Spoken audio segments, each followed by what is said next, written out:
కానీ వీటన్నిటికంటే దరిద్రం, వీటన్నిటికంటే నికృష్టమైన మాట నిన్న రేవంత్ రెడ్డి గారు మాట్లాడినారు. ఇది పేపర్లో రిపోర్ట్ అయింది, దాని ప్రకారమే నేను మాట్లాడుతూ ఉన్నా. తెలంగాణ కాకుండా ఉమ్మడి ఆంధ్రప్రదేశ్లోనే బాగుండే ప్రభుత్వ ఉద్యోగులకనే ఒక నికృష్టమైన భావదారిద్రపు మాట తెలంగాణ ముఖ్యమంత్రి మాట్లాడడం అనేది ఇది నిజంగా కూడా తెలంగాణ ఆత్మగౌరవాన్ని కించపరచడమే. అసలు నీకు సిగ్గుందా? ఉద్యమంలో ఎన్నడూ రాలేదు కనీసం కలిసి, ఇవాళ సిగ్గు లేకుండా ఆ ముఖ్యమంత్రి పదవిలో కూర్చొని కూడా ఈ భావదారిద్రపు మాట మాట్లాడడానికి ఒక తెలంగాణ బిడ్డవు కదా, కనీసం రేషమని ఉండాలి కదా. ఎక్కడున్న తెలంగాణ ఎక్కడ పోయిందండి?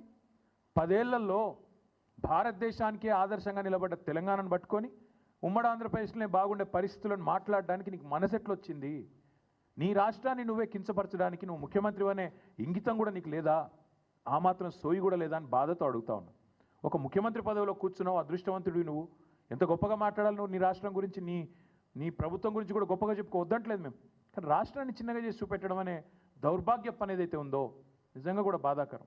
ఇంకా దారుణం ఏంటంటే